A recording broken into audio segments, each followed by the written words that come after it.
Dr. Bauk, and today's video is going to be on gases and the ideal gas law. One of the key things that we want to get out of this is a conceptual view of gases, and I like this model from FET, which describes gases. Remember, gases are something that have no definite shape and no definite volume. In other words, that they expand to fill their container.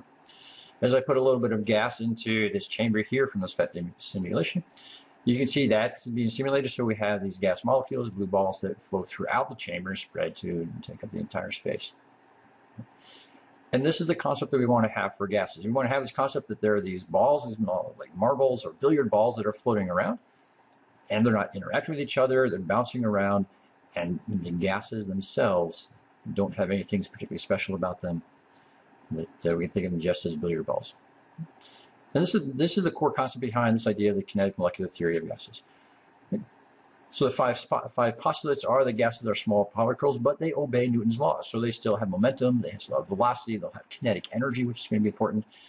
They behave the same laws that planets and large masses that we're more familiar with. Second postulate, which is helpful for us, says that molecules in a gas occupy no volume. And it will come back at a later time and worry about how this might affect things that are non-ideal, so things, situations where volume does matter. But for us, the volume of the gas itself does not matter. So think about the distances between the Earth and the Sun. Huge distance, the size of the Earth compared to that is so small as to be inconsequential. Same thing happens at room temperature and the pressures that we work at. The distance between gas molecules is so large that the actual size of the molecules makes no difference, inconsequential. It's a pretty good estimate for the things we do. Number three, so we want to think about collisions between gas molecules. In physics, we would call this a perfectly elastic collision. Another way of saying that, there's no energy lost. Fourth postulate is that we're going to say there are no attractive or repulsive forces between gas molecules. This is the most sketchy of the postulates, usually true. So for things like noble gases, that's very true. They're going to be nonpolar. They're not going to interact with each other.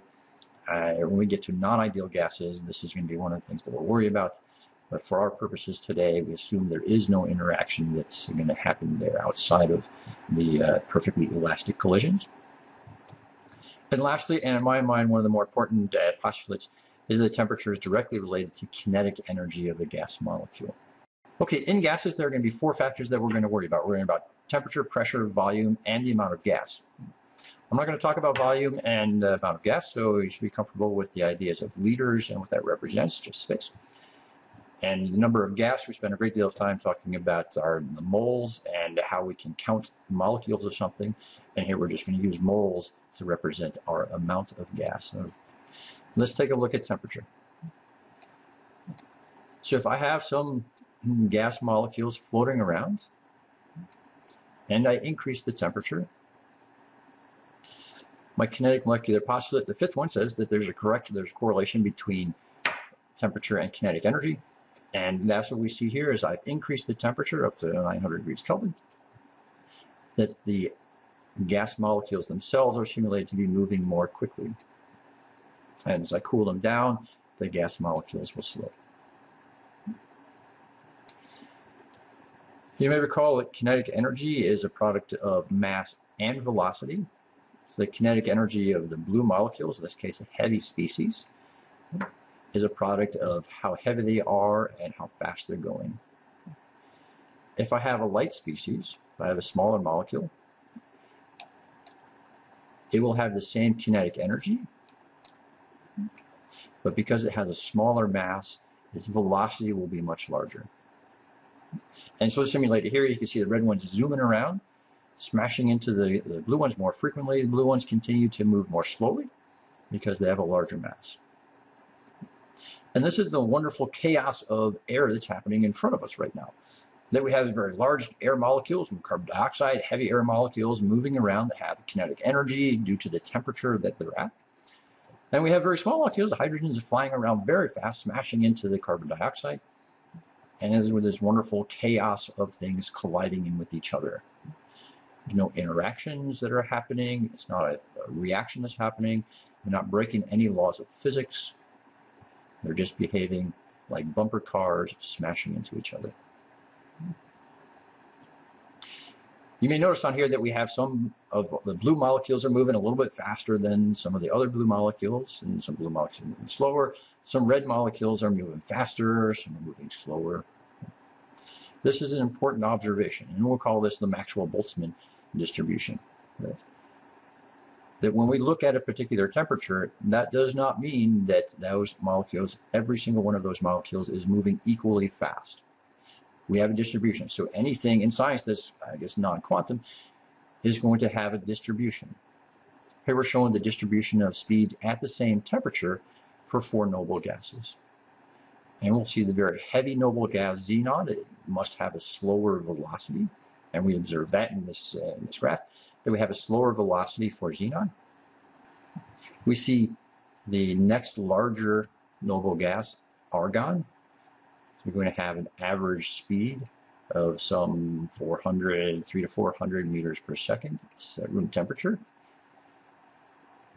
We'll see neon, even smaller, molecular weight of 20. It's moving around 500 meters per second. And helium is moving faster than the speed of sound. On average, some 12 to 1300 meters per second. A very broad distribution. So yes, we'll describe the gases as being at a particular temperature and having a specific kinetic energy. In reality, what we're talking about is the average of those kinetic energies. Let's take a look at pressure. Formally, our definition of pressure is going to be how much force there is per unit area. Just like fish live in a system that has a lot of pressure in it, they have the weight of all the water that's above them weighing down on them. It's easy for us to forget, but we also live in a similar situation where we have the weight of all the air above us that's weighing down on us. So if we could take a cross section, take a 1 meter high column of air all the way up through the entire atmosphere, that force of the weight of the mass of air above us is going to be our atmospheric pressure. I know something that we can measure. So we can take a tube, fill it entirely with mercury, make a closed end tube, fill it entirely with mercury, put it upside down and place it into a bath of mercury, and we'll have 2 forces acting here. So one force in a red arrow, we have the weight of that mercury. So gravity is pulling that mercury down towards the center of the Earth, and that's creating a vacuum above that mercury column. If we were in a vacuum, that would entirely just drift out. Since we're not in a vacuum, we have some pressure of the weight of the air above us, represented by the blue arrow here. It's pushing down on this open vat of mercury in this case. And those two will come to some equilibrium. So we'll have the pressure from the atmosphere, the weight of air above us pushing down, that will equal the pressure from the weight of the mercury being pulled down by gravity. And it'll end up with some characteristic height. But this is our barometer. This is our way of measuring atmospheric pressure. And we can measure this in millimeters. So we'll have millimeters of mercury as one of our measures of pressure. In chemistry, we'll also use this in a device called a manometer. And a manometer is a way of measuring the difference from the pressure of gas that's happening in some reaction on the green side of the tube here, to the difference to the pressure of the gas and the pressure that's happening in our atmosphere.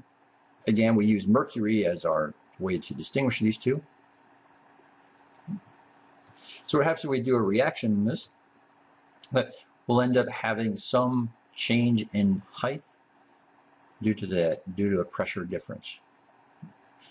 So in this case, the pressure of the atmosphere is greater than the pressure of the gas, which would mean that the reaction that happened, we have less pressure after that reaction than we had before the reaction, and a change in height allows us to measure exactly what is that change in pressure, again in millimeters of mercury. Okay, I've mentioned one unit of pressure, which is millimeters of mercury, and there are a whole bunch of different pressure units. So we have millimeters of mercury. This is just about the same as torr. Those will be used interchangeably for us, so the amount of difference is so small that it doesn't count for us. The SI unit for pressure is force per meter square, newtons per meter square, which is a Pascal. And 760 millimeters of mercury equals 760 torr. And this equals 101.3 thousand pascals. And this also happens to be the height, 760 millimeters, happens to be the height of a barometer at sea level. So this is our definition of 1 atmosphere. And atmospheres are the things that we're going to be using in chemistry most often. More often than anything else, atmosphere, although pascals are the official SI unit, and in physics we use pascals, in chemistry we're going to be using ATMs almost all the time. There are all sorts of other units, so you may have heard of millibars of pressure that come from meteorological observations. A millibar is defined as 100 pascals. You may be familiar with pounds of square inch. As you fill up your tire, you may end up putting 30 pounds of square inch. That's going to be over 2 ATMs of pressure that you're putting into your car tire. There's another unit called technical atmospheres, abbreviated AT, that is not quite the same as scientific atmosphere. Okay, you want to be able to do all these sorts of conversions between units of pressure. Here are a couple examples that you can try. You might pause the video and practice some of these, because this unit conversion of pressure is one of the most common things you have to do before you can answer most of the questions. Okay, we're going to quickly go through different relationships that exist between these 4 different aspects of pressure. So 4 different aspects of gases. So we're going to go through pressure, temperature, number of moles, and volume. Look at a couple of the relationships and then pull it together pretty quickly.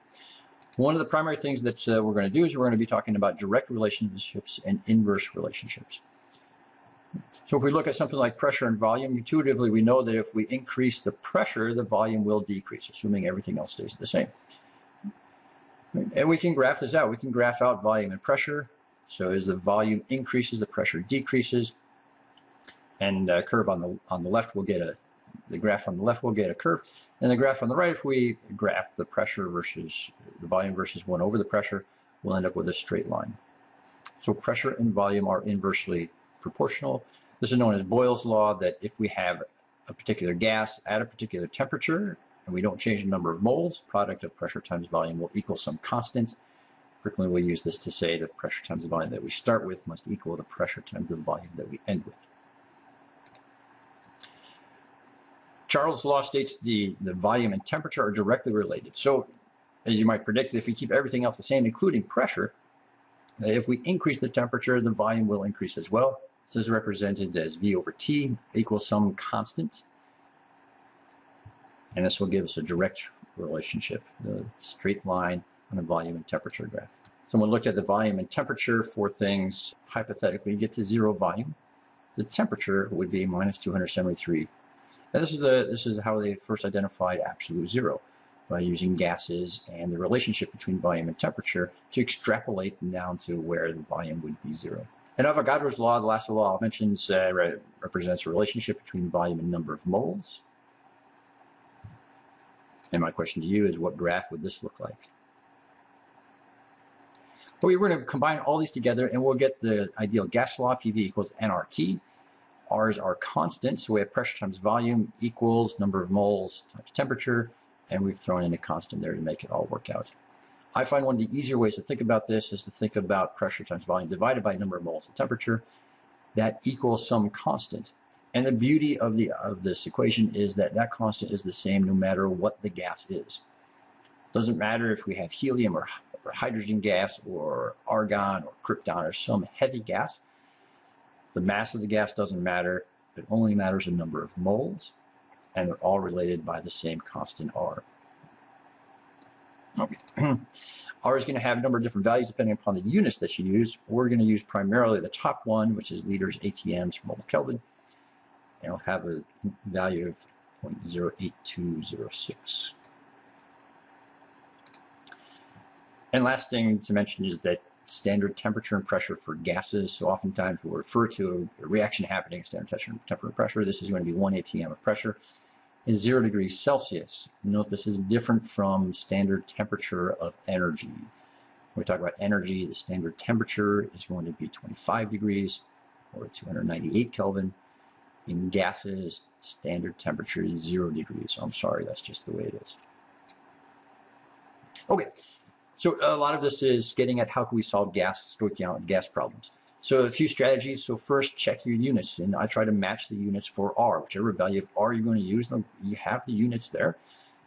So look at those units and have your units match those. Secondly, if you're going from one state of the gas to another state, I like to arrange the equation like this below, where pressure times volume divided by number of moles times temperature that I start with must equal that same for the gas that I end with. I'll show you how we do this. Let's take a quick example. So suppose I have a weather balloon. It's launched under the following conditions: a nice day, 23 degrees Celsius, 750 torrs, we're pretty close to sea level, and the balloon has initial volume 236 liters.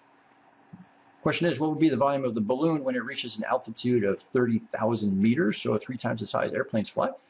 Way up there, they could get up there, it's about 100,000 feet, where the temperature is minus 46 degrees Celsius and the pressure is only 1,200 pascals. You should notice a few things about this. So first of all, Celsius is not going to be helpful. Temperature always has to be in Kelvin. So we're going to convert our temperature as Kelvin, so 293 degrees Celsius. We'll add 273 to that, and we get 296 Kelvin. Our ending temperature, minus 46, negative is not good in any sort of these gas problems. And end up with 227 Kelvin. Okay, next thing I'm going to notice is that torr and pascals are challenges. So torr, not so helpful. I'm going to convert this into ATMs and divide by 760. I'll end up with 0.987 ATMs. And my pascals, I want to divide by 101,300 pascals. Okay, now I'm going to take this and I'm going to look at my relationship here. So this is the equation that I want to use. My pressure runs by the minimum moles and temperature that I start with equals what I end with. And I'm going to look at the things that don't change. What are the things that aren't changing? Well, number of moles is not changing. So that will cancel out in this equation. And I'm left with PV over T that I start with will equal PV over T that I end with. This is known as the combined gas law as well, but you don't need to know that. You just need to be able to get there. Now I have the pressure that I start with, volume that I start with, and the temperature that I start with. And I have the pressure I end with, the temperature that I end with. And when I add this all together and do the math correctly, I'll end up having a volume of 14,700 liters. Okay, I'll leave you to practice some things, but can you now describe the behavior of gases like bumper cars, kinetic molecular theory? Are you able to interpret a manometer and find the pressure difference that's a result of that? Are you able to convert between units of pressure, and there are many? And can you use the ideal gas law to solve all sorts of problems? I hope you can, and I suggest you try to get some practice right now. Here are a couple practice problems along with the answers. Good luck.